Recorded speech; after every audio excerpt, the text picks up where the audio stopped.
Hey, welcome to the Hell Has an Exit podcast. I'm your host, Bryan Alzate. This show is not affiliated with any specific 12-step program. If you or a loved one is struggling with an addiction, please find a local 12-step meeting. If you believe you may need detox or drug treatment of any kind, please call 833-999-1877 to speak to a specialist. This show is sponsored by United Recovery Project, a state-of-the-art drug and alcohol rehab facility. You can visit our website at unitedrecoveryproject.com.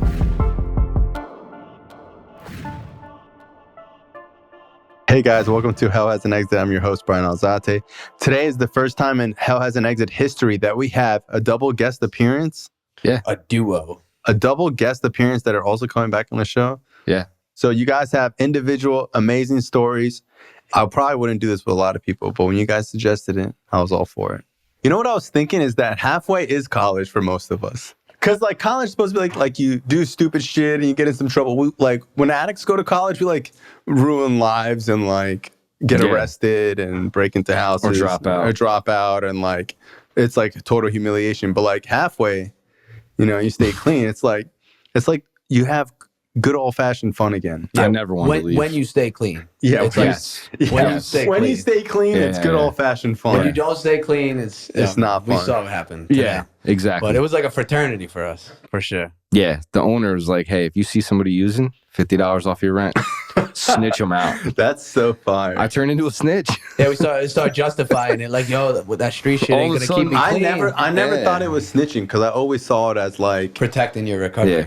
Bro, if somebody was trying to like take my shit, I would either fight them, which I don't want to do because I don't want to get, whatever. I would probably say something, or I always saw it as like, bro, I don't give a fuck. Like, I don't know. I just never saw it as We snitching. called it game over. Yeah. I mean, we weren't, it was a different era back then. The truth is, we just didn't want to be around people getting high. No. You know what I'm saying? And I mean, not to like jump too far ahead, but like when I got to Middle River, I wasn't trying to stay clean, and then looking for every excuse not to. Let's break it down. Hang on. So people that don't know, I personally didn't go to halfway, but I feel like I did because like my parents didn't let me go. They were like, "No, you're not going to halfway house. You have to be in school." Yeah. I was like, "But mom, halfway's for losers."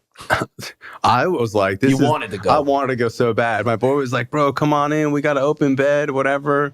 It's like, man, I'd love to go so bad. But I just went there every day. And I would go to a couple halfways, but there was one halfway in particular that when I see other alumni from there, I say we weren't halfway together. And they don't bat an eye. They're like, yeah, we were there. Because some of them were like, bro, he was there the whole time. You know? Yeah, as a guest. But, sober living, halfway, it's the same thing. Sober living is what you tell suburban people, and halfway is what they call it. What we all know it as. On the inside. Yeah, inside. Members only. Yeah. You guys went to the same halfway, but your halfway was interesting because it wasn't a regular halfway. Most halfways is like one house. Yeah. You guys had a shoehorn type stuff, yeah. Double side apartments that was like what, 30? 30 units? Nah, there was like not at first. There was like nine rooms that he had. So it was like one building and then another building, double stacked. With a courtyard. In the middle, laundry down there. A few civilians. Yeah, a few regular people that had been there for years. So Miss Hattie. Yeah, she'd be outside bumming cigarettes. Yep. She would bum the cigarettes? Yeah. She was the nicest lady. She was a sweetheart. Yeah, she's a sweetheart. Cool. She knew what it was. Yeah, of course. She knew what it was, but and she just knew that there were some crazy folks in there. Yeah. She was like, but she cheered for us every day. That's cool. Yeah, because a lot of people don't understand what halfway is, and they just think of it as like, I don't know, they have like this negative connotation from it. It's like, dude, if you stay clean, this is what you need. Yeah. It's like a brotherhood. It's like the accommodations might not be like, the Taj Mahal, but like you're going to be around people that have, I said this on the last podcast, common goal, common enemy.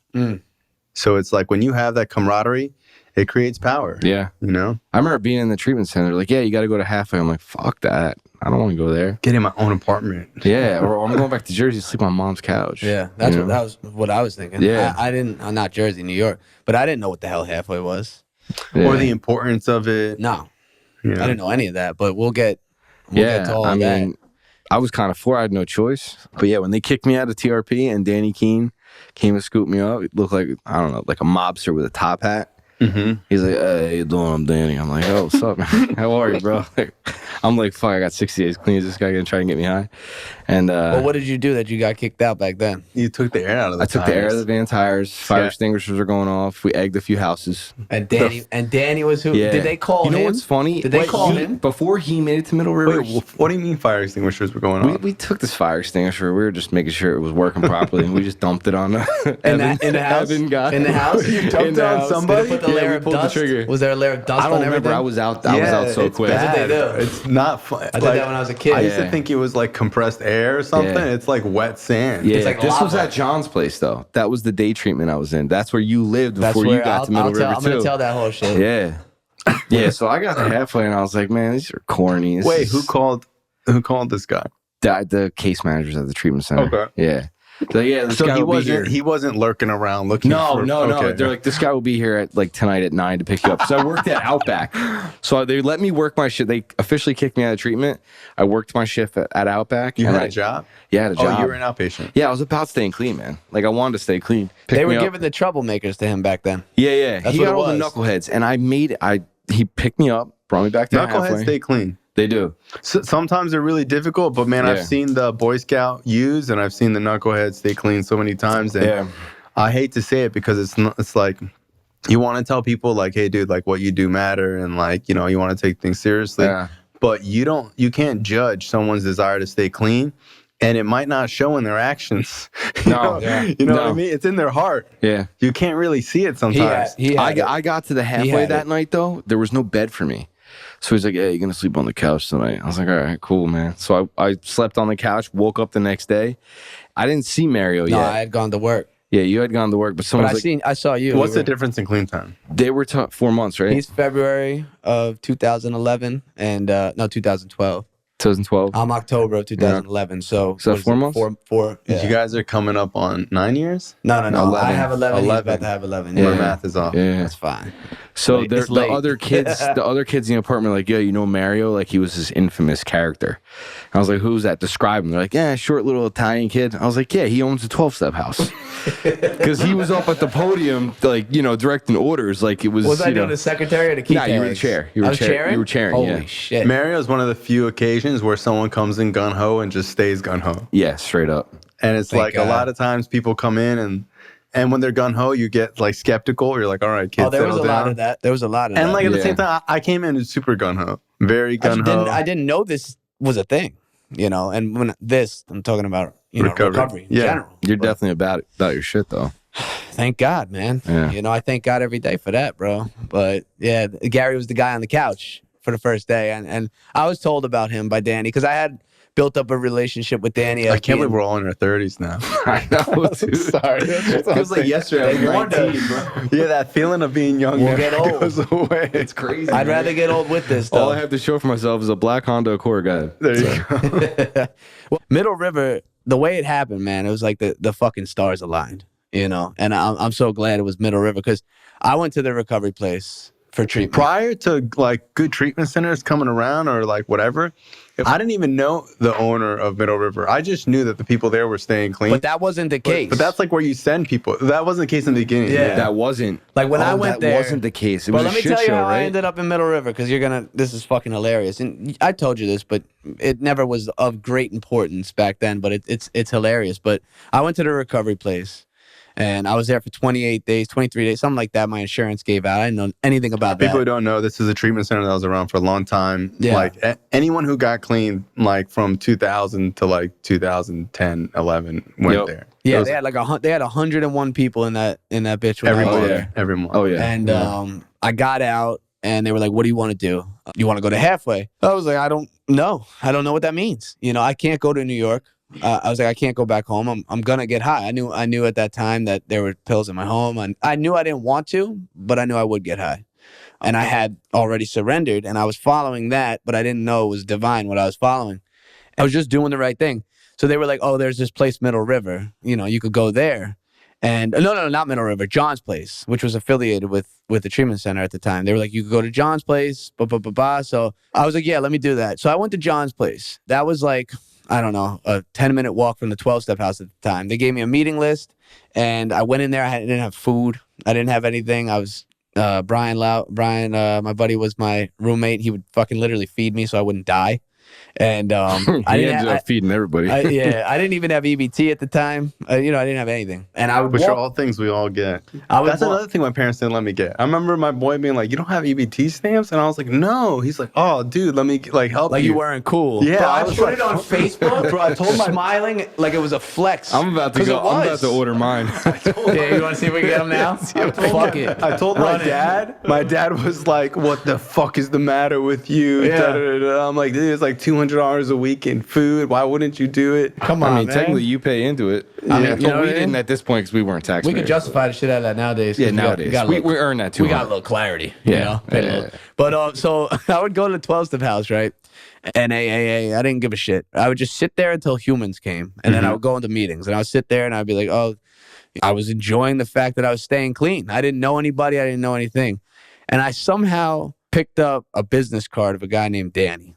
I think Danny Keene left his business card on the chairs in the meeting. I don't know at the time. That's because fire. I picked up a card, put it in my pocket. Right? See, there was a time where like stuff like that wasn't frowned upon because it was like, this guy's just like trying to make ends meet. Yeah. You know what I mean? Like trying to make ends meet, make a little money and like help people. Yeah. It wasn't like poaching and this like malicious type of way. Like now if someone did that, you're like scumbag. It looks nefarious, yeah. Yeah, because this guy loves that word. The well's I been, love it. It's a good word. It's a good word. It's very relevant. I just learned it yesterday. I think I was saying it earlier. No, well, I learned that word. When you said it, I was like, damn, he's been smarter than me. No, I've just been reading. Nefarious. No, Nefarious. Yeah, Nefarious. like evil intent. Evil intent. Evil intent. Ill intent. It's just, we've been reading, bro. I see that. I read, but I don't think I pick up new words. I just like go over the ones I don't. I actually picked that one up from Jordan Peterson because he talks about tyrants and tyrannical behavior and shit like that. Okay.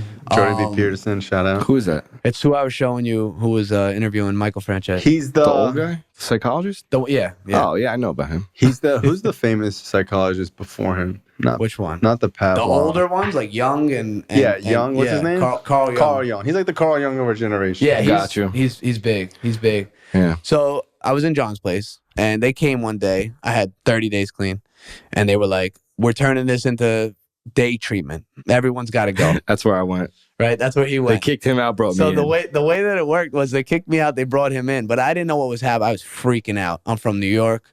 I'd never been clean. I don't know. They're kicking me out. I got to find a new place to live. I had this guy Danny's number. Now I met a Danny in AA, right? Because back then I would go to. I didn't care, and I thought I connected the dots. This is that guy I met in AA, right? Turns out it wasn't that fucking guy. It was Danny Keene.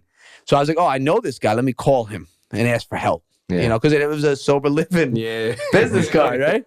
So I was like, maybe there's something. So I call this guy, right, Danny, who I think is the Danny I know. And hello. And I'm like, hey, Danny, it's Mario. I met you at a meeting. He's like, okay, what's going on?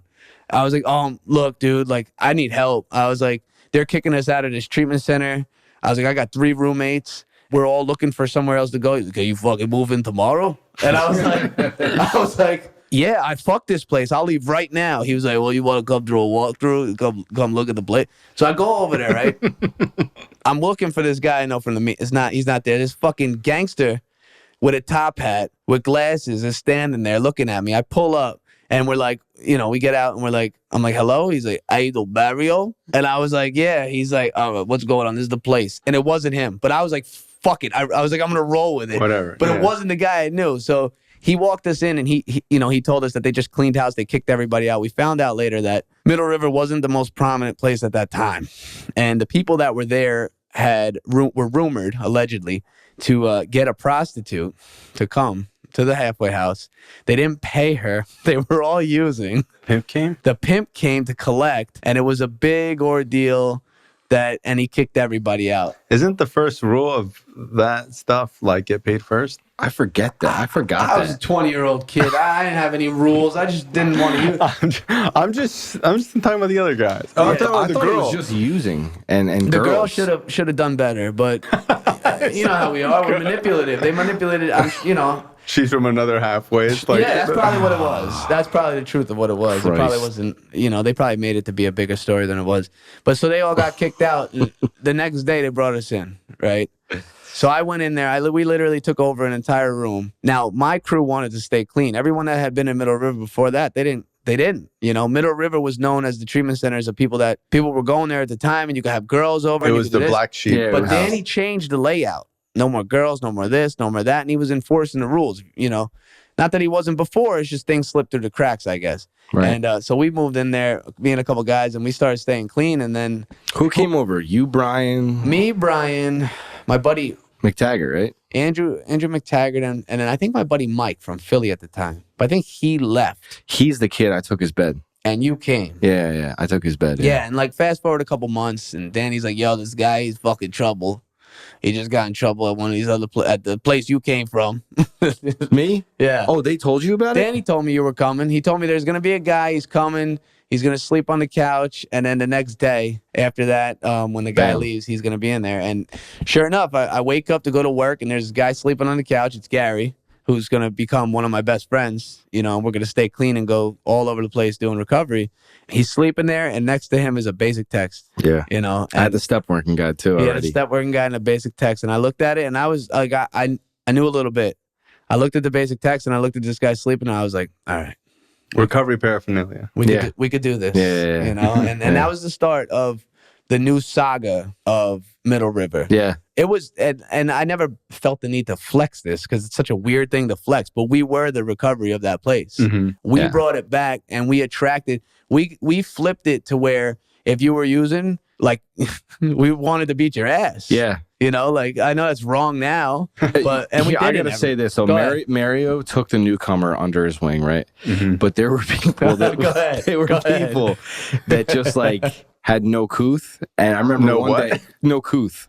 Like no wherewithal, right? And Mario they were dizzy. Yeah, Mario. At this point, I've been living there a year, right? We're gonna bounce around a little bit. Yeah, he was an aggressive vacuumer. He still is. When he's in the vacuum mode, he's cleaning. Don't get in the fucking way.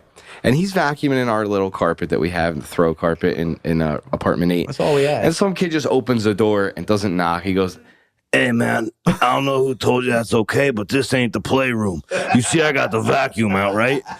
And the kid was just shell-shocked. He's like, "Oh, sorry." I think it was... no, he was new. I don't remember his name. He was new, but he looked at you wrong or something a couple days before. Well, I mean, there was kids there. When kids were there that were like, even if they were new, like, I made it very clear, like, yo, our room is not an NA meeting. Yeah, that shit was funny, though. Like, we're gonna keep it, this is our area. It's a sanctuary, Yeah, like, so if somebody's like teetering, they got no fucking business And here. don't get me wrong, and that was how we around. We fucked around. Dave Mariano was my roommate in there too. Yeah. So the air conditioning was pretty scarce in the building. So what they did was they put a fan up to their door so the air from the unit would reach the fan, then cool off the occupants, him and Bryan. So we would just like run up to the fan, fart into the fan, and the fart would just go into the room, and then we'd run back in our bed, and then all of a sudden we'd hear an expletive. Piece of shit. But we did some funny shit like that, you know? Yeah, I mean, the fact was at that time you were still fresh enough. You didn't have a job yet, and I was waking up. I was actually working at Taco Bell. But your hours were different. So you and Dave were up. They were playing skate. You remember that game?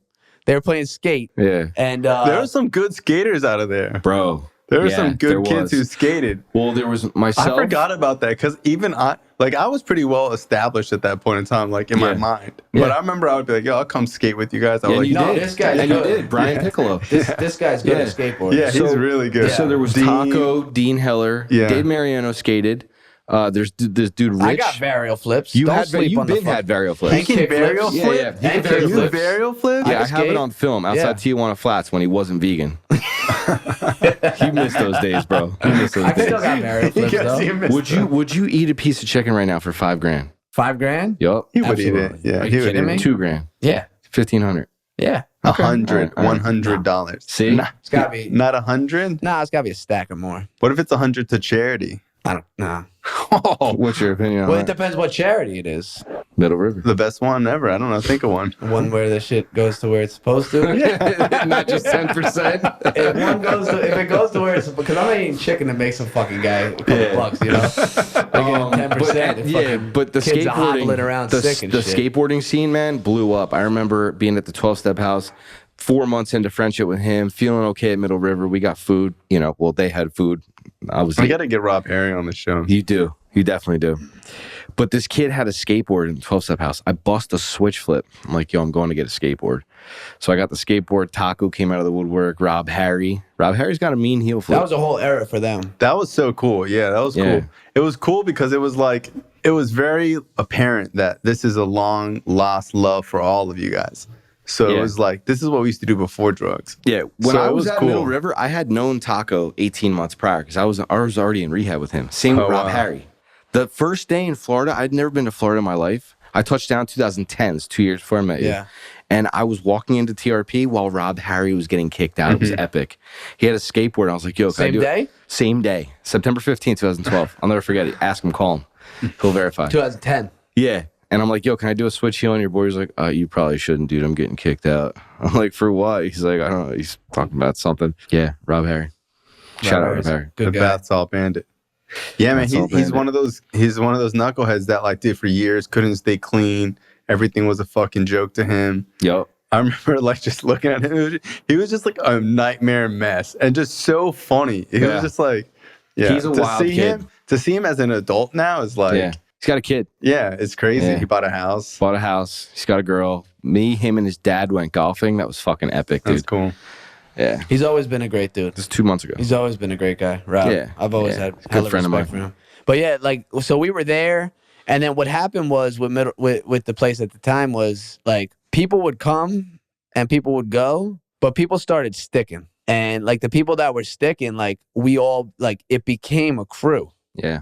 And it was like, same home group and shit. Yeah, right? We were all part of the same home group. Went to the same meetings. We did service. We made service cool. Like, and we knew that our personal recovery was different from what was going on in the halfway and from treatment. And we all differentiated between that. And like those were the conversations that we had. And we busted each other's balls. And we started doing these different things. We would go to Lester's. We would quote Goodfellas for fucking hours and hours. We would just sit there and just laugh and just bust each other's chops. And remember the blackout? Yeah. Wait, what year was that? 2012 blackout. When all of Fort Lauderdale was dark. I vaguely remember that. I was still there. Yeah, you didn't leave for another year. And what happened? Oh, I remember because it got hot as shit. I feel like it was cold. It wasn't cold. The air was off. Nah, I feel like it was winter, man. Was it? Remember it got real cold down here? It always does a little bit. I feel like it was dark and cold. I can't remember. I don't know. I loved it, man. We ordered Domino's. Yeah. It was crazy times, man. And the people that weren't staying clean, they just kind of like stopped wanting to be at Middle River because we developed an atmosphere where it was like, almost like, when somebody doesn't really talk shit about people and other people are like uncomfortable to even go around them and try to. That was Middle River with staying clean. Like people were like, oh shit, man, those guys over there aren't fucking around. Like, maybe we should just go to another place. And like this place rose from the ashes. Yeah. That like people weren't sending them. And then next thing you know, like Danny was fucking, the Buick was clean. The fucking fedora was different, like shit. Fresh, everything was everything fresh. started getting better, and like he cared about us. He would he would look out for us, and as it was cool too, because like especially back then, like you see nowadays, like a lot of different things, and I'm not in the treatment at all, so I don't know a lot of the inner shit. But like back then, common sense is still common for me. But like if you had a sponsor, we're doing the right thing, but you were behind on the rent, he was going to get his fucking money. But if you were doing the right thing to stay clean, he would allow a little more wiggle room. Yeah, for sure. And I'm sure he knew from other people where other people were like, yo, this kid's actually doing the deal. Yeah, because he was in, remember, you doing service? Danny, I just chaired the fucking meeting. So literally, I was working at Outback, and he's like, hey, the rent's due. I'm like, yeah, no doubt. Drive me to Outback, we'll get the rent. So I go get the check from Outback, right? He's in the parking lot. I go back into his car, and we're at the stoplight, and I'm like, thanks for picking me up, man. We just got to stop at the bank, and we'll take care of that. And he goes, that's cool. Oh, so where you working? You working with Mario at Tiger Direct? I'm like, we just left Outback. But this guy had a bleeding heart, man. He came around with a Chinese food menu. Everybody's name on it. Chicky, 175 or what was it 155 and he would be like, hey, 155, come here, like just busting balls. But this guy was awesome. And one time, I don't know if we ever talked about this, but I was like 2 weeks behind. I knew I was 2 weeks behind, but Danny didn't bother me. Normally he was very punctual, like, hey, the week is up, you need the money, give me the money. And I was like, yeah, I got the rent. He's like, how many weeks? Just 1 week? I'm like, yeah. Like automatically went to lie, right? And I felt dirty. And he goes, you sure? I'm like, nah, man, it's 2 weeks. He goes, good boy. You're finally growing. And I was like, damn, dude, I felt good, man. I was able to overcome that by myself. Oh, shit. You guys are like ripping up the Chinese menu. Yeah, dude. Yeah, he knew who owed him money. No, but the place was so important to me because when I got kicked out of treatment, I knew I didn't want to feel like the way I was feeling anymore, but I wasn't sure that I was okay with being out of my comfort zone down here. Like I was going to try and dope fiend mom again, but I'm so blessed that they dropped me off at Middle River because I saw you at the 12-step. You know, I literally thought you managed You had the that place. comfortability from that. Yeah. Right? And he's up there, you know, at the podium and shit. I'm like, I don't know what this recovery thing is, but slept on the couch, woke up, heard that you lived there. I was like, all right, like, you know, this kid's cool. Like, you know, if this kid's talking about staying clean, I'll fuck around and try. Definitely. Well, I had already knew people like him. You know, he came in. You came in and spoke when I was in TRP. Yeah, so we That's like funny. You got 4 years clean. we knew. Yeah. I mean, we knew it was possible to be young and clean. It's interesting because like so many people have been like, dude, you came and spoke it because I used to speak at TRP all the time. Yeah. So like, there's a lot of people who till today will tell me like, dude, you spoke at my treatment center because when you get clean. And you just see people that don't look like you or don't like have any common interest in you, even though you believe them and you like want to do the right thing. Yeah. It's just hard to think that like it's even appropriate for you to be doing it. You know what I mean? Maybe when I get to that level, that commonality. Yeah, you need that. Yeah. And it's like for me, thank God, like even like when I got clean, there wasn't that many young people. But to me, like if you're like 20, 25, we were like the same age. That shit was cool. Even though I was young, the fact that someone was like 25 or 23 or 26, you know, I used with people around that age. So like I didn't like, you know, need a teenager, you know what I mean? Yeah. 20, 25 is the same you thing. saw someone that was like 25 and they had like the same haircut as you and listened to the same music and kind of dressed like you and knew how to do a kickflip. You were like, you were like, all right. When I got there, you were 20.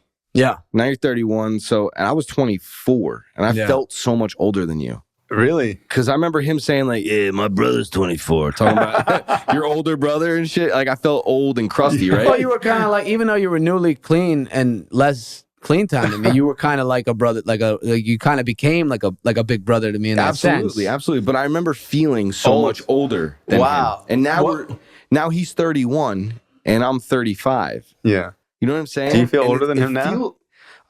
I feel fatter. What was the age? Fatter than What was the age group in Middle River? Because I feel like there was a lot of young people there. we were all 20, 24. The kid beating up the door, I think he was fucking 18 or something. He was like, he was like 38, dude. He looked like he was 50. But I think I thought he was young and looked from old. Charlotte. He was fucking worked. That fucking, remember Timmy? You remember Timmy? Danny's brother? This kid was our roommate. He was drinking out of my iced. Everybody was getting got as far as food, right? No. I'll tell you about the time Mario tried to murder me in a little bit, but people were eating each other's food, and I was eating some food, right? That wasn't mine. I never ate anybody's food. But when someone ate mine, I felt so violated, right? But you were eating people's food? But I was eating people's food, right? How much? Like what? Like hurt people, fucking hurt people. If there were 10 wings in there, nobody's going to notice one wing's missing, right? You would take one, though? I'll take one. Take one wing. He was skimming off the top, If Bryan. there's Oreos, I'm going to take 2. There's 40 in the pack. You know what I mean? But anyway, this kid was drinking out of my thing, so I'm like, Danny, you got to get him out of our room. And he moves him down to 5. Guy? That was Nick. Next thing you know, the next day, Danny's like kicking him out for some other reason. He's breaking the door. He like broke the door off the hinge, refusing to leave. And then all of a sudden, we walk down there, and Timmy, Danny's brother, is outside. I'm like, Timmy, what's going on? And all of a sudden, you hear, I don't know, but this motherfucker's going to get it. I'm like, oh, man. What was it? Taser? Taser. Danny's wrestling with the guy, right? Yeah, there was something going on in Danny's there, man. wrestling with him to get him out. He said, I saw his top hat fly. He said, you get your hands off my fucking brother. That's what Timmy I'll push said. your shit back, something like that. But they were wild together, man. They used to... they were good. They were good. Timmy like looked out for Danny. Danny looked out for Timmy. There was an old folklore that one of them would go up to the drug dealer to purchase drugs, and one would pretend to be a cop hop out of the bush, and arrest the guy, take his drugs, and say, "All right, you're free to go." Just these are the things that he would tell. He had stories he would tell us, and I wasn't there when he told that one in the house meeting. When he ultimately got sick, but he got sick and like it was cool. Everybody was there. I used to take people's money, and then when they used to call me, because I not like rob them, but I would be like, well, I would eventually, but middleman. Well, I would be like, hey, give me the money, I'll come back. Yeah. So they would like give me money for like a pound of weed or something, but I'll be right back. And then when they would call, I would pretend to be a detective and saying like, hey, this kid just got arrested. Do you guys have anything to do with this? And they wouldn't answer. They would apologize for me getting arrested. Oh, perfect. Then when they would call me, I'd be like, bro, my shit's hot. Like, don't call me. Yeah. So they're like, I don't even want to. They'd be like, oh, bro, keep it. And then they would feel bad that I got arrested because these are like not drug addicts, they're like kids who like do drugs. Yeah, they got the money to throw. Yeah, of course. But then after you like were on blues at this point, right? Yeah. So then like after like the same story happened to a couple of people, like, oh, the kids said the same shit. They start talking. Yeah, they start talking. But the food thing, man, like I never ate. Why don't you tell them about the time, what? They almost died. Oh, you didn't almost die. Yeah, I could have died. All right, so, shit. Well, so let me build up. Gary was eating my shit consistently. Like what? I don't know. Oreos, pretzels, cookies. I wasn't me now.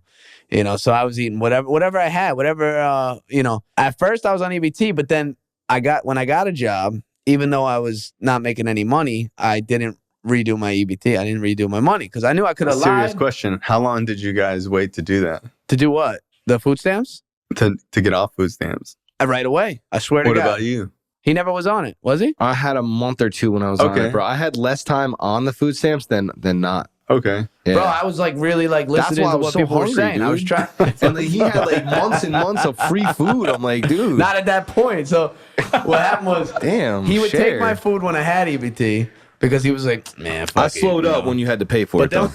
I really did.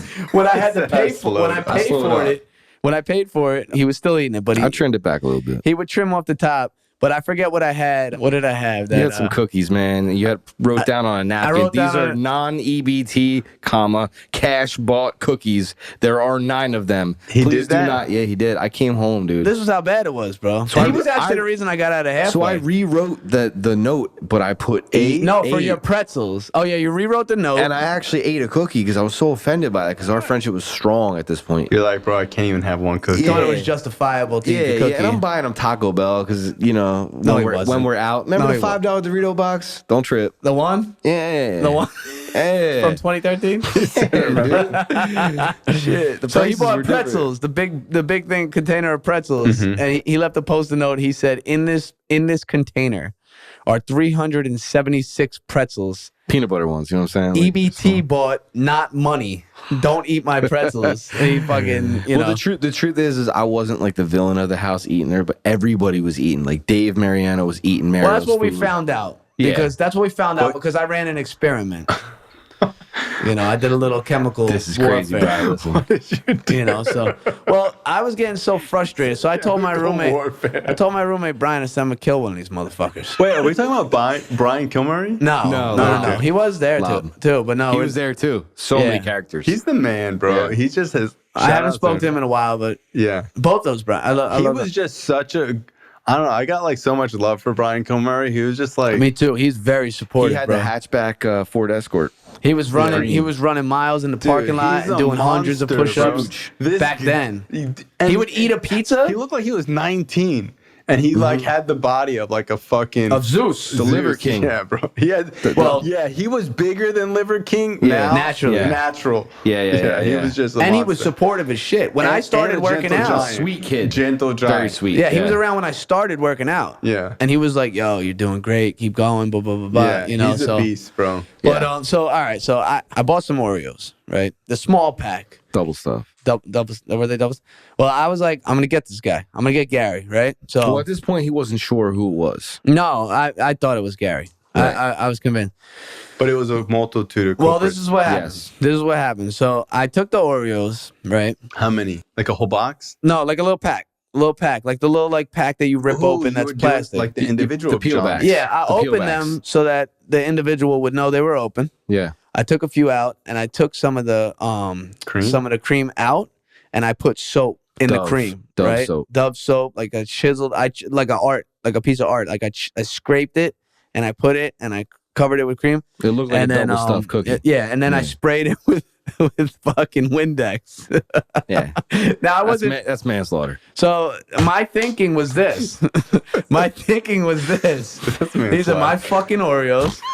I'm doing what I want with my fucking Oreos. Mm-hmm. If you eat my Oreos and get sick, then you won't eat my shit ever again. I wonder if you could go to jail if you put like rat poison in them and you were like, well, we were close. We were close. I mean, that's probably some of the same mutual ingredients are probably, double up from one to the other. But that wasn't I wasn't trying to kill a motherfucker, but if it happened, you were trying to like instill some learning in fear. Yeah. I mean, because you want somebody to learn a lesson. I just wanted somebody to get sick. Yeah, and think about what they did. Yeah, and I know I'm not. I didn't think you could find out who it is. Yeah, so this is what happened. The big thing. I wake up, the Oreos aren't on the table, right? I'm like, the Oreos are gone. I'm like, all of them? No, they're just the pack's gone. Couple remaining. Right? Okay. I open the garbage, right? I open the garbage up. I see a couple fucking bit Oreos. I'm like, somebody, I got him, right? Let's be frank. I thought it was Gary. Yeah, like I was hoping it was me because. Yeah, I was talking to the other two. Yeah. Confident it was Gary. Yeah. So I tell them, I'm like, yo, I fucking got him. They're like, what do you mean? I'm like, I fucking poisoned those Oreos, man. I put fucking soap and this and that. They're like, are you fucking kidding? Like, my roommate Bryan, he was just like, yeah, all right. Like, he wasn't impressed. He wasn't impressed by much. But Dave was like a little froggy. He was like, yeah, good job. Like, good job. So fast forward. We didn't talk about this again, right? This just went ghost. Yeah. So fast forward like 4 years. 3-4 years, yeah. From then, right? I'm with Dave. We're going to the beach. And he goes, yo, Chicky. I'm like, what's up, man? He's like, yo, I got to talk to you. I'm like, yeah, bro. What's up? Everything straight? He's like, you remember back then with the Oreos and Gary? I was like, yeah. He's like, yo, Chicky, Gary didn't eat those Oreos. I was like, what do you mean? He's like, I ate the Oreos. Why'd you fucking put soap in the Oreos and Windex? I was like, so he was on Trazodone at the time, or what's the one? Yeah, that makes you wake up and fucking eat sweets like a crazy person. Trazodone. He was waking up and fishing for sweets anywhere he could get. And turns out that night he was on he's Trazied up. He bit into some fucking Windex. He started cleaning windows after that. Did he get sick? He might have. Shout out Dave. Shout out Dave. My whole case was it wasn't just me. So he'll ride this till the end of time. Yeah. That I tried to fucking kill him and that he was like this innocent, victim. Everybody was getting each other, man. I remember I had wings in the thing. I knew I had 5. Someone we went to Monday Night Live. I was chairing. Bryan was at home. I come back. I'm like, damn, I can't wait to eat my 5 wings. There was 4, man. Like I didn't make. You want to know when I knew he was trouble? When I knew he was fucking trouble. Bryan never ate anybody's shit. He never ate anybody's fucking shit ever. Mm-hmm. Like I swear to God, I will vouch for this guy. He ate my wing that one. No, he never ate nobody's shit. Dave, before he lived in our apartment, came to our apartment with with Domino's, right? He got the remember the lava cake, the little chocolate thing from there. It's like a little brownie. It's like a little brownie, right? Yeah. He filled up real good, so he couldn't eat it, right? So he left it in our apartment. Dave left, and Gary's in there. He's like, man, fuck that shit, man. I'm about to eat that fucking lava cake, right? I don't remember saying that. So he probably said more than that, to be frank. He eats the lava cake, right? He's like, man, I'm going to tell that motherfucker Bryan ate it. I was like, yo, how are you just deliberately going to do this, right? So he's like, yo, Chicky, don't say shit. He's like, don't say shit about this lava cake. Now, I'm just not gonna, right? But I didn't know that I was gonna get roped into this by him after I pledged to not say nothing about it. Mm-hmm. So I go to work, right? I was working at CompUSA, selling TVs and computers and warranties and shit like that. Push cap. Push cap. And what's it called? So I come home from work. Dave's in my room. Gary's sitting there with Dave, right? And Gary looks at me. As soon as I come in, he goes, yo, Chicky, you eat this motherfucker's lava cake? I walk in, and then Dave's sitting there confused. Now, this is back, like, this one lava cake meant a lot to him. And then I think it was like $5 each. For the next 15 minutes, he's telling Dave that it was fucking Bryan. Wow, Bryan comes at this point, man. Like going back to the college thing. I was like, man, it's college. we're staying clean. It was fun. You know, we're working steps, man. We're eating each other's shit. It's funny, man. You know, like humor's been a big part of my story. So thank God. I mean, I thank God for all these moments. But I bought them. Next time we got Domino's, I got them 2 more lava cakes. Oh, there you go. Yeah, Gary always made it right. But you know what I mean? but yeah, man, shock like value for me. we had a blast, and this set the precedent for like us staying clean for long term. A day. And there's a lot of people we know that are getting clean now that are in their 30s and they have families and kids and they don't get the halfway experience, or they think that they can't. Yeah. There's a lot of people with kids or with a family are like, bro, I can't go living halfway. I do know people who do it and they have a good job or whatever, and they choose to go stay in halfway. I think structure. I think, you know, that's amazing. I tell people, like, dude, I don't care what you have going on. Go to a halfway house. I don't care if you're a multimillionaire, you know, because you're doing it for the structure and the camaraderie, and you're doing like the more difficult thing, you know, dude, being at your house. Not the same as being in a halfway. Well, like you said, same mission, same enemy. You want to learn patience and surrender? Crash course. Yeah. I don't know if I'd still be clean if it wasn't for that like initial structure, camaraderie. Like we're both early in recovery. You just got clean. I'm getting clean. I'm trying to stay clean. And yeah, and you're sitting on the couch. You just got from work. You don't want to go to a meeting. And everyone's like, bro, get your fat ass off the couch. We're going to a meeting. But that's the thing, bro. I was like, yo, what meeting we going to tonight? We were at meetings 7 days a week, bro. We were right near the clubhouse. So we would go over there regularly. And then we found out there was other ones and we would go to them. And then like what happened was we started meeting people. We started meeting the deans, the masons, these guys that had their flavor of recovery, and they were gung-ho about it. You guys have more clean time than Dean and Mason? Dean's got more than me. I got more than Mason. They got more than us, yeah. Wow. I got more than Mason. Those are my claim to fame. I always say that. Dean's September. Dean's September of 2011. I'm October. Dude, I heard Mason speak at a convention, and dude, it was like he spoke at this workshop. It was so incredible for me to see that, because it's like I remember when he first got clean and how broken he was, and even Dean, bro. Dean was just so miserable for like years, bro. I was sponsoring him. He just like wasn't feeling it, like life. And dude, one day he just. It clicked. It clicked, bro. It clicked. You have to stay clean for it to click. I remember being at the skate that's the park. miracle. I remember being at the skate park with Dean, and he had a yellow key tag, 9 months. I was like, damn, you got 9 months, bro? So he got clean in September. I had 5-6 months. I'm like, you got, or maybe less than 6 months. And he goes, yeah, that shit's about to turn clear. I was like, oh, you're about to have a year? Yeah. So I remember being hyped on that. It still is. That's why I like jiu-jitsu, because there's belts, you know, like getting to that next level and like knowing like those key tags meant so much to me, and like still do. Hell yeah. You know, and that's, you know, obviously we're talking about Middle River, but that's the cool thing. Like we set these foundations up with the camaraderie, with the same mission, the same enemy. And now you could fast forward, and because we stayed clean, like we found things, each one of us, that we have, that we love. Gary's flying planes, I'm running 100-mile races, and you're fucking rolling on a mat with Royce Gracie. You know what I mean? Like it's amazing. Cool. It's amazing how like, but it transcends to everything you do in life. You know, it really does. And if we didn't have that foundation, like, I mean, we've seen so many people fucking throw it all away for just fucking dumb shit. At the wedding, I found out that somebody who was like inspirational to me. I remember when I got clean, they had a year, and I'll never forget this. Like when I first got clean, there was a group of people in recovery that had like 9 months, 10 months, 6 months that would go to clubs and like strip clubs and all this shit.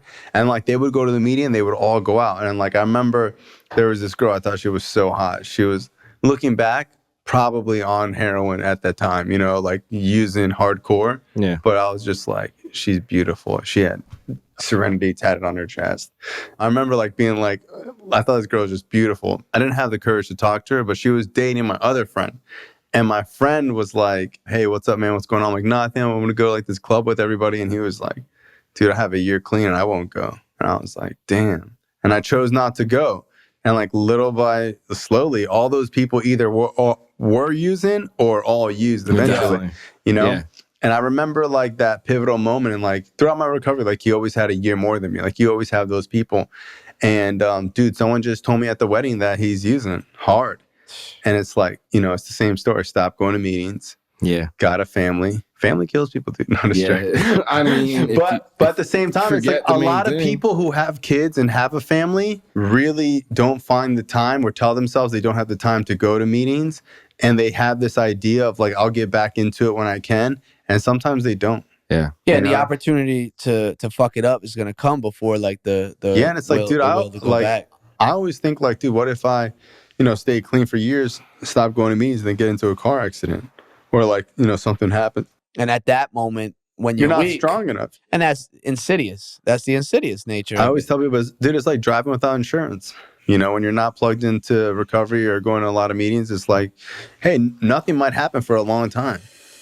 Welcome to the Genesis House powered by the United Recovery Project.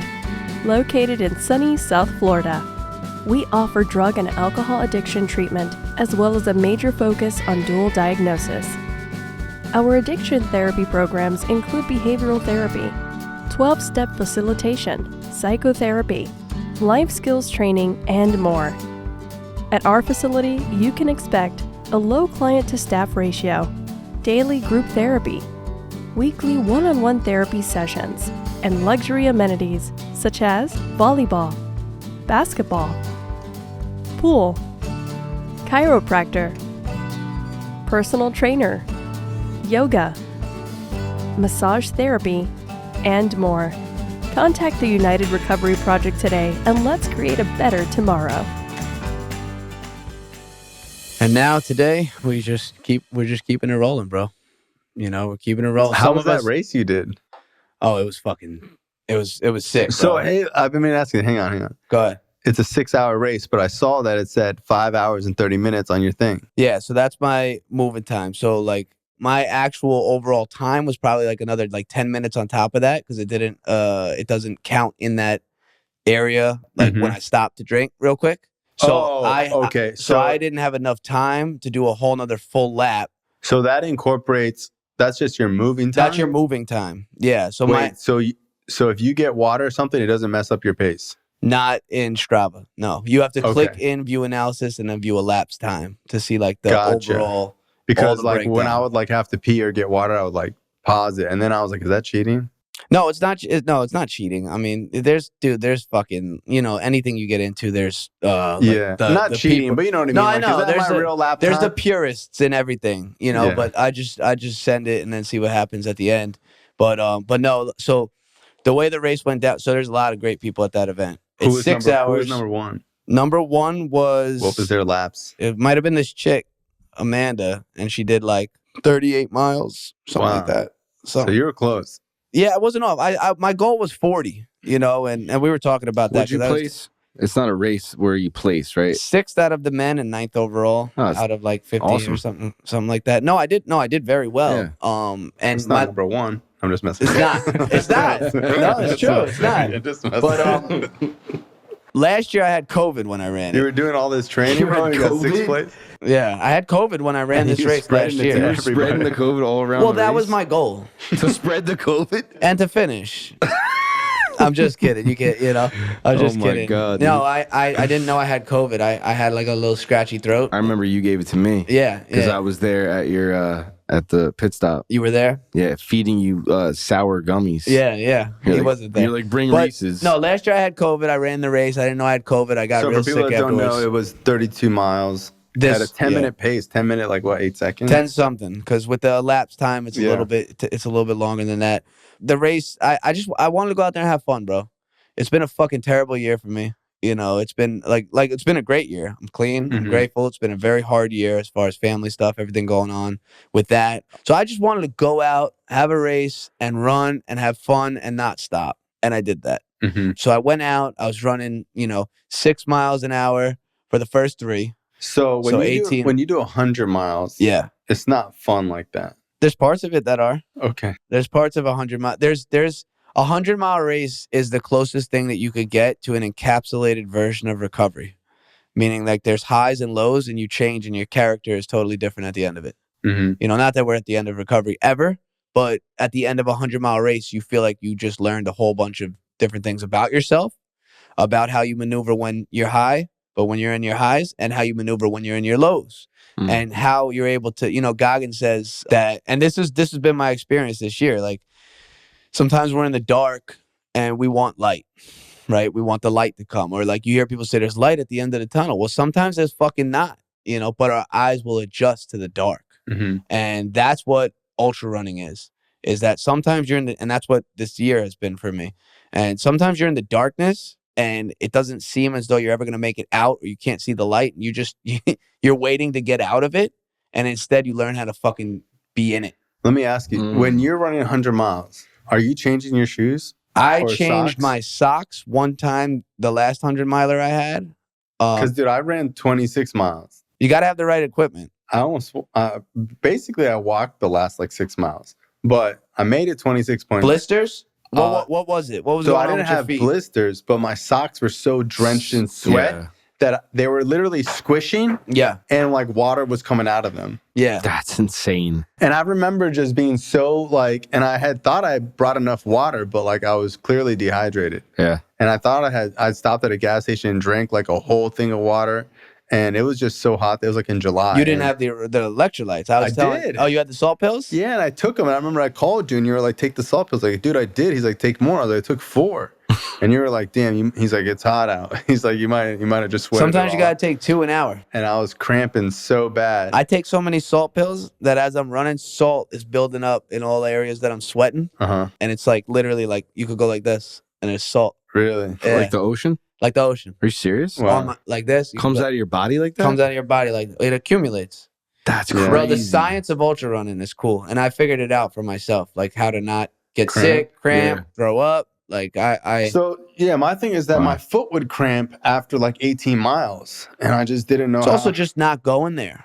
You know, you got like it's the staying power of going there a couple times.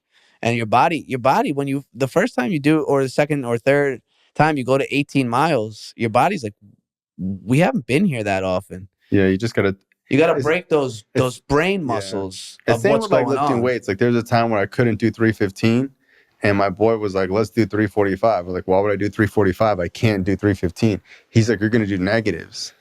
And I was like, he's like, your body has to touch it. You gotta think. You gotta be able feel to it. visualize it. Yeah. Wow. But And, like really you're- visualize. And then when you put 315, it'll feel light. Because you felt 345. You never even felt 345 So before. he helps you bring it up and you just bring it down slow. So you just do negatives and you just keep doing that. And then your strength and it's weird. Like your body just knows that there's heavier shit than this, you know? Yeah. So it's like, it only took 2 weeks of doing that and I was able to do 315. How much can you bench now? Unlimited. Unlimited. What was I doing? The bar? I plus could 2 probably caddies? do 220. back then, I have a you were doing fucked up 225 shoulder. plus. 225, right? But there's so much more to life than that. That's a lot, though. You know. But yeah. Yeah. But that's a great. I mean, obviously, that's the biggest benchmark. But it's weird because like now when I see people who like only work out but like don't run and when I mean run, like have pushed themselves running, you know? Oh, I know what you mean. It's weird. Yeah, of course. But it's like, you don't want to be judgmental though. I don't want to be judgmental because I understand that they found a craft and just like a runner who's never lifted weights, you know? Yeah. Like they found a craft and they stuck to it. But I do try to get people to do something else because I'm like, man, like if you think this is exhilarating, like try running 26 miles, try running 10 or 15. And a lot of them are like, nah, I just have no interest in that. It's a lot like, of people get good at something, they just stick with it. It's like they have a 6-pack, but high cholesterol. Exactly. Or they're out of breath easy. Or they're out of breath and they can't run a mile. Like, dude, if you can't run a mile, that's the thing. What's crazy is that some people don't do any cardio. Yeah. I know guys who have 6-pack abs that are like, dude, I hate cardio. And they're both necessary. Like if you get into fitness at all, like lifting weights is very important for training, for physical fitness. And cardiorespiratory fitness is very important. And there's also like the difference between lifting weights and being able to like lift your body. There are people that can like bench press a lot, but they can't do 20 push-ups and 12 pull-ups. Yeah. It's a process. And before last year, when I was starting the ultra run, and I was talking to you a little bit about this at the wedding, that, I stopped lifting for a long time and I didn't have to. I didn't have to do that. I just wanted to get good at running and I did. I got very, very good at running, but I stopped lifting and I lost all this muscle that I didn't need to lose. And then, my mom got sick. I was like, started lifting like a maniac. For me in my house, like I'm not going to the regular gym. I'm lifting the Bowflex dumbbells and the shit that I got. And I got very strong again and kept doing everything else. So, you could do it. I started doing heavy legs because I've seen what happens when you don't train a lot of legs and your legs. Me and Gary just worked out before this. Yeah. Damn, dog. Hell I did like 5 curls and then ate some of his pasta. He got a pump.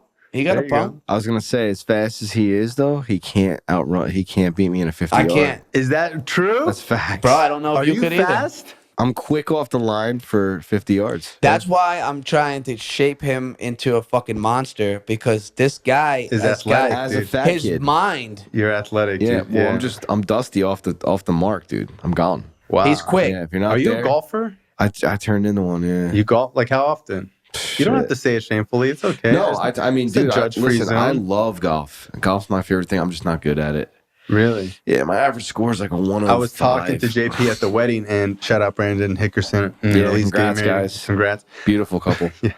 Hang on. So I was talking to JP, and we were explaining jiu-jitsu to somebody, and we were both thinking it, and he said, and he was like, yeah, it's kind of like all golf, because golf is the one thing that people get obsessed with. Yeah. Like, you don't see so many people obsessed with basketball or like other sports as adults. Yeah. But with golf, dude, people like are fucking golfing nonstop shit. all the time. They're That's what happened to obsessed. him. It's the shit, dude. I love it. I'm like, yo, come to my workout. He's golfing. Yeah, he wants to play golf. I must have spent like 30,000 on golf this year. Shut the fuck up. Nah, probably like 2,000, 3,000, but Okay, same thing. You say that to him, he's gonna believe it. Yeah. no, I golfed like there was a time where it was like 3-4 times a week. In the Wow. summer down here in Florida, it's cheap. It's like 25 Yeah. for the after school special. So Yeah. yeah, playing this Man, weekend too. I mean, that's how I feel with jiu-jitsu. It's like jiu-jitsu is the one thing that I've done in the past couple of years that is something that I just continuously want to do for years and years and years. The more you do It's it, the so more you sick, realize there's stuff to learn. It's because it's just, that it's going to take 5 years to get the basics down. it's like yoga for To men. just get they call it involuntary yoga. like spiritually, it's like yeah, I mean, for the mind body. I guess it is, you know what I mean? But it's, Does that make sense? Yeah, but you're tussling with another person. so, so what makes it about like meditative is that you can't think about anything else. So when Right. you do jujitsu, you couldn't think about work. It's impossible. Yeah. You couldn't, bro, someone's fucking, arm is here and you're trying to block their arm Yeah. or whatever. You just couldn't, That's the beauty of you it, know? though. Yeah, that's like the meditative part of it. Yeah. But it's so interesting how technical it is, how many different layers upon layers upon layers. And when you roll with somebody who's so good, like they're a black belt for 10 plus years, and they're weaker than you, and they're double your age, and they don't use any strength, and they just fucking do whatever they want to you, reverse everything you do. So like, instead of them using force against your force, they're just using your force against you. Right. And it's like, that's so cool. you'll to think try about. to do something and they just like, they reverse it. Yeah. And everything that you could possibly think of, they know they're 3, 4, 5 steps ahead of you. And then when they do tap you, I'll be like, wow. Cause I see that you were baiting me the whole time. Yeah. And just, you like, What an art, man. you like tricked me to do this so that way you could do that. Yeah. And then you knew I was either going to do this or that. And then you knew I was going to do that. And it's just like, it's mind blowing, bro. It's like It's crazy. they're playing like chess with your body. And they're not even using any force, bro. There's Yeah. this one guy that I roll with, 0 force, 0 strength. When he rolls with you, it would be like as if I like was rolling with like a little kid. yeah. It's crazy. Has Yeah. like a young child been able to take you down and tap you out? So I was telling someone the other day. So there was this girl in class. So I knew that she was under 18 because she had a kid's belt on. So kid's belt has like some different colors. One of them is orange. Yeah. So I knew she was an orange belt. So I was like, well, she's got to be young. And she was probably half my size. We were doing like takedowns. Yeah. So it was like basically, we learned a takedown move and then we would spar. So at the sparring, like she immediately grabbed one of my legs, wrapped around and pushed me down to the ground. And I was like, okay. And I let her do it. Like she did it again. And then like the third time I was like, okay, you're not doing that again. Yeah. And then she did it again. And then I was like, okay, like, like in my mind, I'm like, What was the size difference? How big was she? half my size. She was half? That's She's crazy. probably like 120, 130 pounds, 5'3", 5'4". That's insane. She's having her dude. way with you. Knowing she's 18, Yeah. under 18. I don't Yeah. know how old she was. She was under 18. Right. And we did it again. And now I was like, you ever lose at something? You're like, I wasn't trying. Yeah. So that kept happening. And then I was like, okay, now I'm going to try. Yeah. And it's different when someone's doing different moves and getting you. She's doing the same move and getting Yeah. you. So you every feel like time. you should. learned from So it. I Yeah. should have learned You from shouldn't it. be And she getting just- got. She's so good at it. She's just still doing it. And then after class, I was like, hey, like you're pretty good, And she was like, thanks. And when she talked, She's I like, noticed "Thanks." I noticed that she was from Brazil. Right. She had an accent. Yeah. And then I was like, holy shit. Yeah. Then I saw her roll a couple She classes grew later. up doing this. And bro, there's like this other kid that I train with who's like a blue belt, stocky kid, tatted up, looks like he's probably like a firefighter or something, like Right. athletic, and a blue belt. You've been doing it 2 years. And bro, I saw this girl tap him back to back. And guillotines. She took his back a couple So times. she was going easy on you. Well, in that drill, it was just let's see who could take the person down, and then you stand up again. So we weren't really sparring. But she was playing. She probably was trying to take me down. You know what I mean? But we weren't actually rolling. We were just doing a drill. But when I've seen her tap, dude, 25, 30-year-old grown-ass men over and over and over. And that's while they're rolling? Actually sparring. Actually sparring. So what the girl's situation is, she probably grew up. She's probably been doing it her whole life. Her Since dad or mom. I talked to her. She's 17. When she turns 18, she'll get like an adult belt, and they let her roll at the adult class. But she's probably been doing it since she was 4. Yeah, that's insane. So dude. that time of her that's like when kids learn a second language. Like think about that.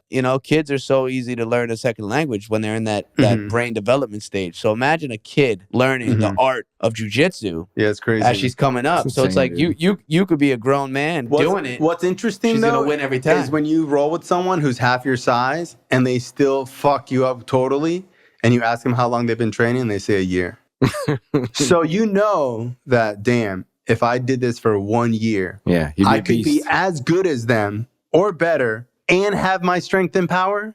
Yeah. Because if they're able to tap me and submit me 3 times in 5 minutes with ease, and I've been training for like 3-4 months, 5 months, I know that if I just stick with it, I'll be as good as them. It's crazy. Yeah, it's insane, dude. I'm glad you found that, bro. That's an art. Because it's probably going to lead dope. me into it eventually. Mm-hmm. You got to, bro. It's cool. Are you going to do it? Right. Yeah, I'm not there. I'm not there I yet. got a mat next door. You guys going to get down? Roll a little bit? Winner eats a piece of chicken. Well, then I'm losing. I mean, loser eats a piece of chicken. That's crazy. That is cool. But, how long you been flying planes? No. 2018. So what was it? 2023, 5 years. Actually, February 6th will be 5 years. What's your goal with it? I want to go all the way. To jet pilot? I was on the fence with airline. I'm like, I don't know if that's my lifestyle I'm seeking, but I want to get all my ratings.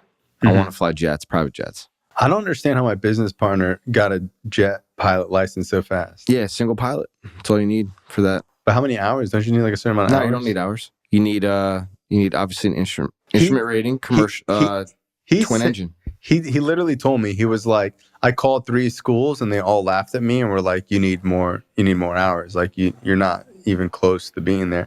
And he said he called this one school and this guy was like, bro, I literally flew Top Gun and I'll take you on, but I'm not passing you if you can't do it, straight up. Yeah. And the guy told him that out of all the guys he's trained, he's the fastest learner he's ever had. Just like flight training or in the Eclipse jet? Probably in the Eclipse jet. Yeah, I think you need a type rating for that Eclipse jet. Mm-hmm. But it's single pilot. You don't need 2 people. So once you have it, like he has it, he could just fly it solo. Mm-hmm. Yeah, it's crazy. And take his family and stuff like that. Yeah, it's nuts, cool. Bro. He pulls out his jet like they're jet skis. Yeah. He has like a hangar, like it's a light jet, a quarter mile from his house, and he's like, "You want to go to Vegas?" Okay. Literally, by the time I say okay, we're in the air in 15 minutes. He owns them. Plane here. Yeah. Is he in Florida? Utah. Okay, yeah. That's awesome, dude. What's crazy is that when he bought it, me and my other business partner, like, he's such an idiot. Why the fuck is he buying this plane? There's like this crazy tax loophole where you could write off the entire price of the plane annually. That's crazy. Wow. So that's what they say about Grant Cardone is that like he owed like $10 million in taxes and he just bought a $10 million jet. Oh, wow. That Gulfstream, yeah. That's like the rumor that I see on TikTok. The apartment that I live in right now, Grant Cardone, it says Grant Cardone Capital 10X on the sign. Oh, that sucks. Does it? Yeah, I would feel like such a loser. What that means? Do you hate it? Oh, really? No, I don't give a shit. Well, he just is he just buys up property, dude. Yeah, but he's just like a tacky guy, in my opinion. Yeah. But, born power to him. He's obviously doing something right. Who do you like him? Andrew Tate or Grant Cardone, if you had to? Who do I like better? Yeah, if you had as to. What, like as a father figure or as a friend? As a cellmate. If you had as to pick a cellmate? One. Yeah. Probably Andrew Tate. Yeah. Yeah, he's going to fuck up. As long as you're cool with him, he can fight. Me and Andrew Tate would be able to like have some fun. Yeah. Talk shit and work out. I think like Grant Cardone would probably be like just mad. Yo, dude, how'd you get in here? No, dude. he'd probably just be wanting to get out of there. He'd probably just be so miserable. He wouldn't adapt. Andrew Tate would like do his time and become one of those. I know. He'd be like, let's start a gang or something. You know? He'd be preaching for the top. Oh, fuck. I try to focus on like, what can I learn from this person? I'm sure there's something you can learn from both of those people. Yeah. And there's some people that I align myself with closer that we're more similar. But there's also people that are very different that, hey, if you needed somebody to in a fist fight, who are you going to pick? You know what I mean? So it's like me and my business partners, like we all fill each other's gaps. No homo, you know? It's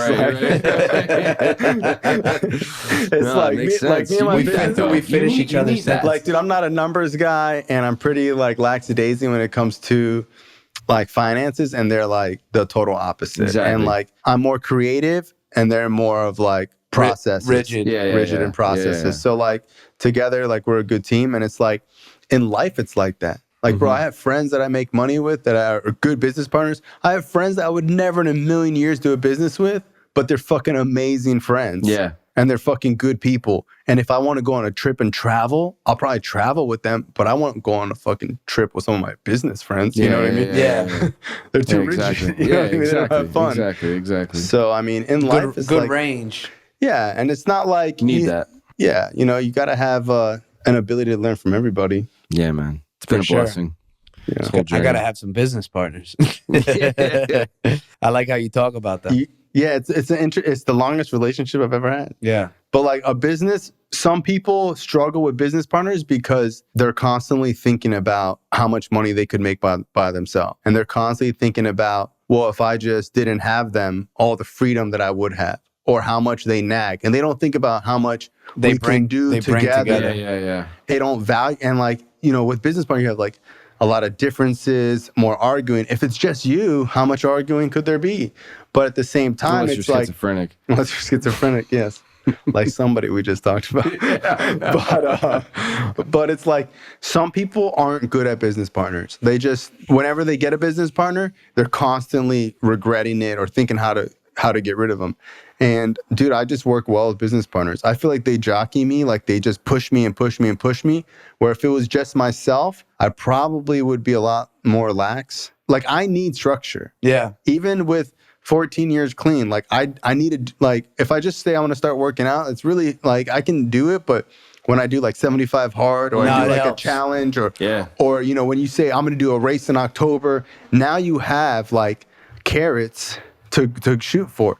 And like in life, I think a lot of people think that you're going to just be self-motivated. Sometimes you got to sign up for shit. That's not my experience, bro. Remember in 2014, I was like fat.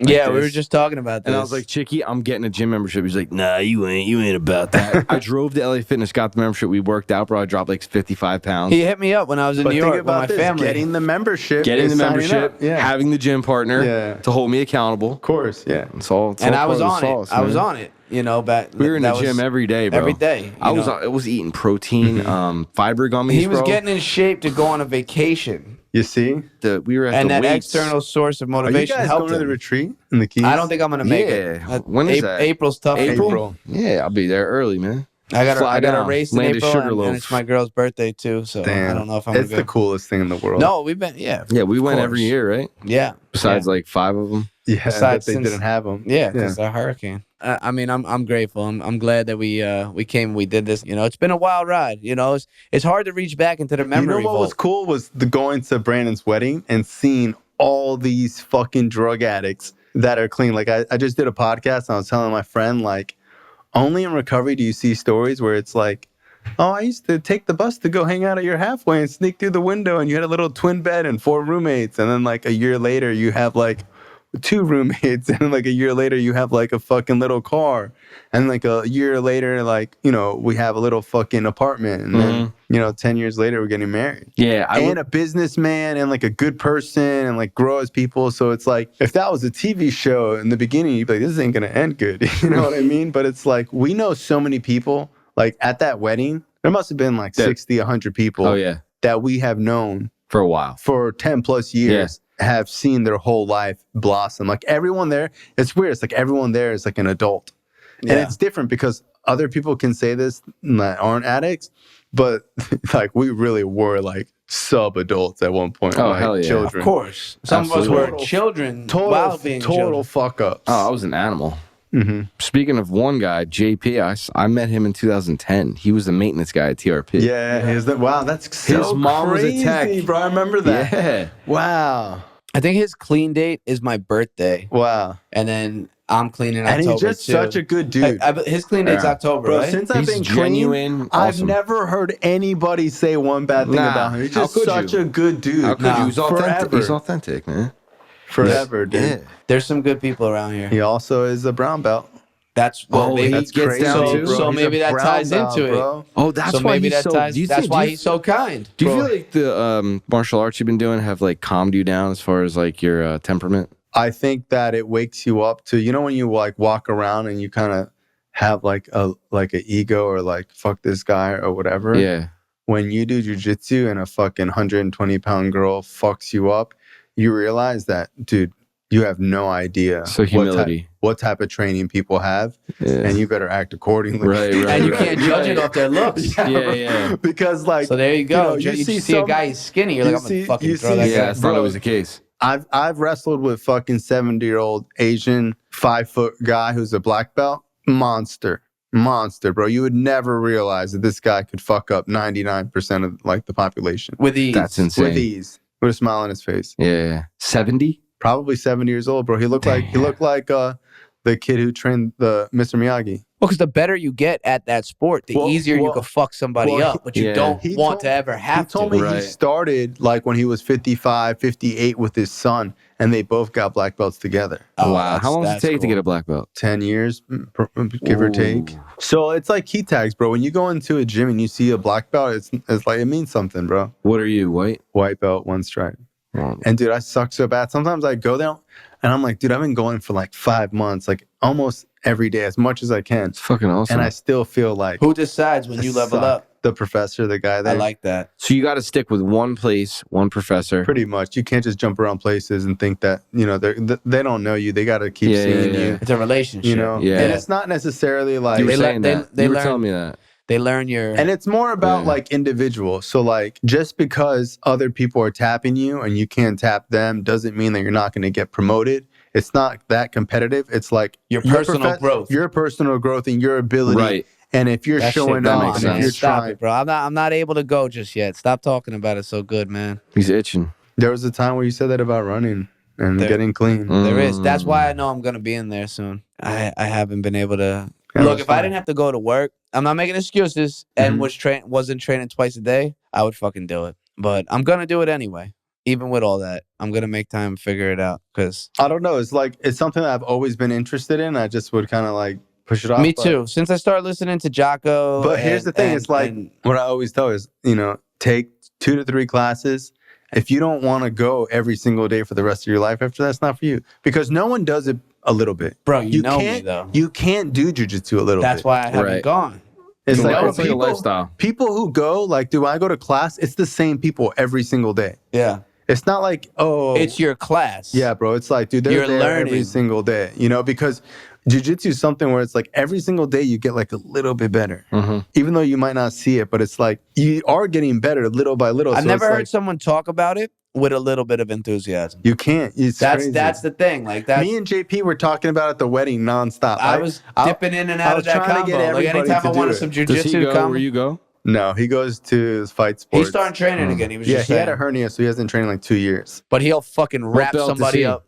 Brown. So brown is right before black. So he's like 8 So years. he's the last one in he's the like room 8 that you ever years want to in. throw. He's been on that. Oh, he'll Wow. and Yeah. it's cool because I like can't think of one other person in the rooms that would probably fuck him up because jiu-jitsu is it just beats everything. Yeah. like you go to throw a punch at somebody and they just clean you up. So, you know, when they had like the Wow. when they had like the UFC, you know, they used to do like any weight, any form of martial arts. And Royce Royce Gracie beat everybody. The guy was little, in his small, in and his gi. gi. Which Even show- Conor McGregor?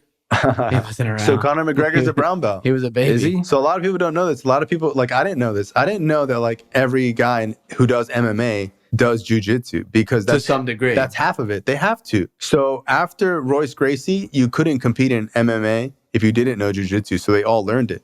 So what those guys do is they do Muay Thai and jiu-jitsu combined. That's literally what it is. But you cannot. So they'll stand up. If you don't know jiu-jitsu, you can't compete in MMA. Because if somebody else does, which they Someone do, grabs It's uneven. yeah. There's no chance. It's the same thing. Right. You have no chance. With Muay Thai too, but at the same time, somebody who only knows jiu-jitsu, in my opinion, could fuck up someone who only knows Muay Thai. Back then, though, in the Matt Hughes, Chuck Liddell, in those days, not everybody did it. So he was like a fucking apex predator running around. Yeah, because people didn't know like what there was guys this? in Wrestling. Bro, UFC back in the day, like motherfuckers would come in like jean shorts. Imagine you're the number one wrestler in the world, kickboxer, whatever. And you go against a fucking 140-pound guy from Brazil who does jiu-jitsu. You don't even know what jiu-jitsu is. Right. And you still get demolished.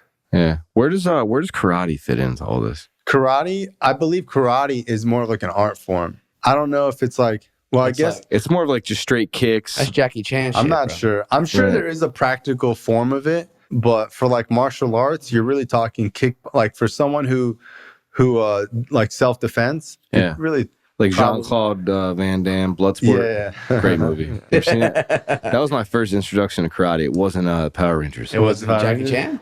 No, Jackie Chan was way after that. Jackie Chan. Rush Hour? No.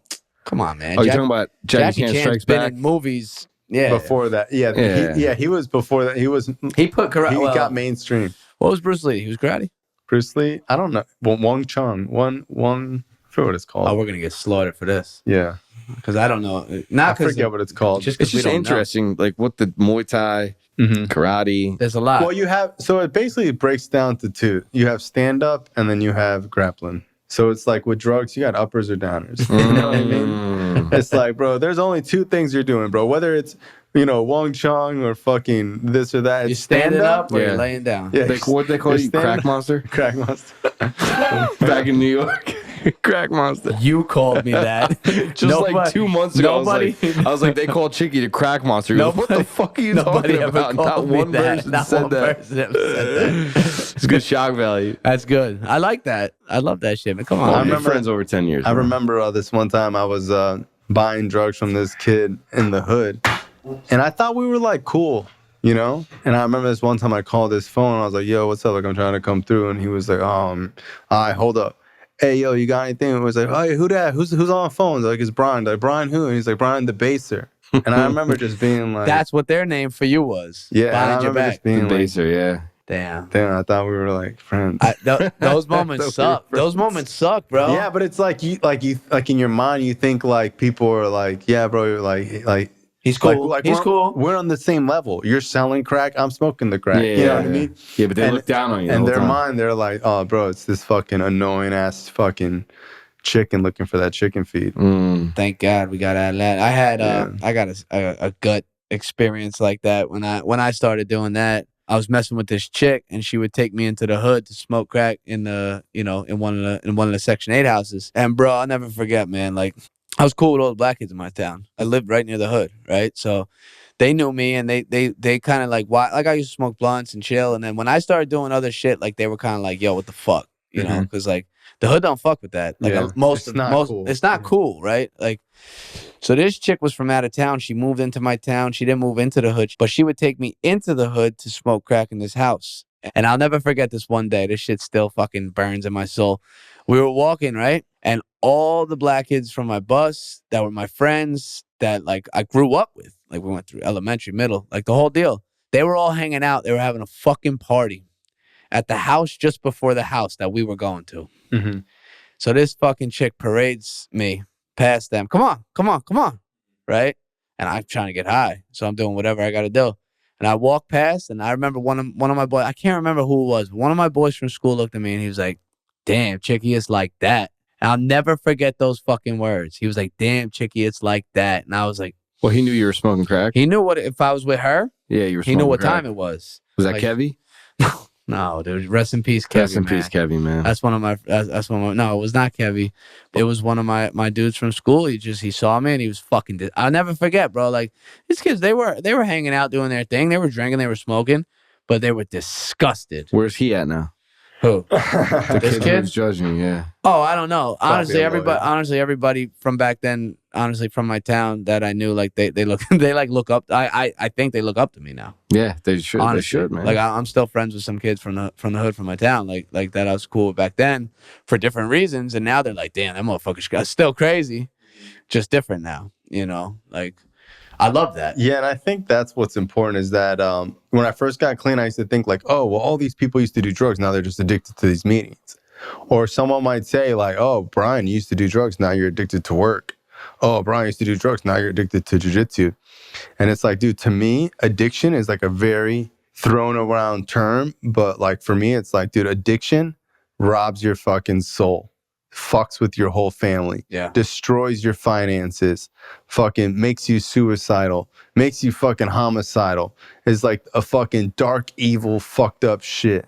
Bro, that's not jiu-jitsu. You know what I mean? No, it's not. That's not my gun collection. No. That's not me going to work every day. Right. So it's like, bro, I don't tell my family I'm going to be at dinner and not show up to dinner. Right. I don't fucking make commitments with my friend and like fuck up my commitments with my friends. It's like maybe it might get in the way a little bit, but it's not destroying relationships and it's what I want to do in life. And I think a lot of people mistake being passionate and obsessive for like having a new addiction. You're right. The term gets thrown around.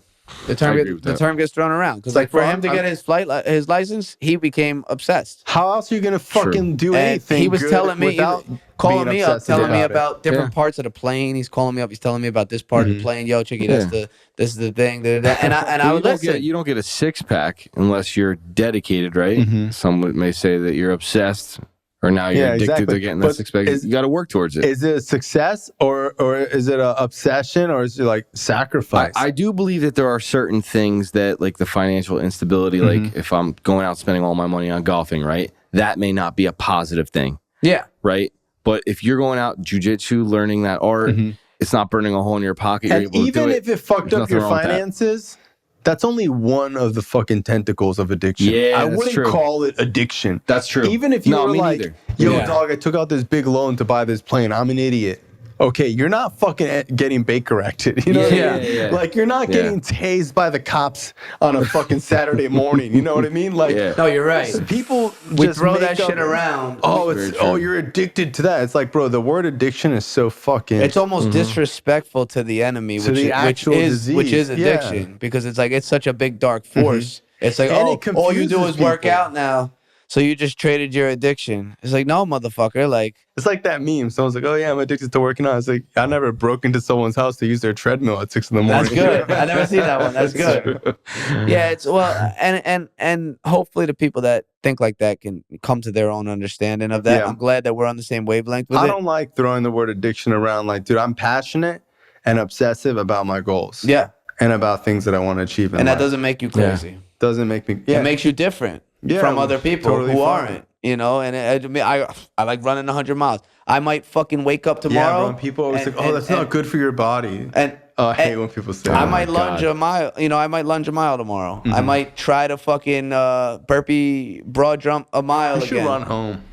Remember when Hanson was like, hey, I'm worried about you? Oh, my God. Andrew Hansen. He was Yeah. just working out, right? Just I starting. love that kid. He was starting to slim up, and me too. That Andrew Hanson's my boy, and he goes, We were talking "Hey man, about I'm him, like- worried about you, man. I mean, you're looking pretty frail." And he goes, "Worried about me? I'm worried about you eating McDonald's like 3 times a day." We all laughed. It was all good vibes. It was good. Where is Hanson? I don't know. I wish I could press a button and he walked through that door. Me too. Yeah, we do He's too. so He was my amazing. roommate at TRP. Oh One-on-one. my God, he's incredible. Great kid. He's like, yeah, I wish him well. Yeah. Well, hey, thanks for coming on the show. I Yeah. appreciate you guys. It's been awesome. Nah, thank you for Love having you us, guys. bro. Thank you, I'm bro. glad Yeah. we went all over the place, and I'm glad for that. It's been a good session. Thank you guys. Later. This show is not affiliated with any specific 12-step program. If you or a loved one is struggling with an addiction, please find a local 12-step meeting. If you believe you may need detox or drug treatment of any kind, please call 833-999-1877 to speak to a specialist. This show is sponsored by United Recovery Project, a state-of-the-art drug and alcohol rehab facility. You can visit our website at unitedrecoveryproject.com.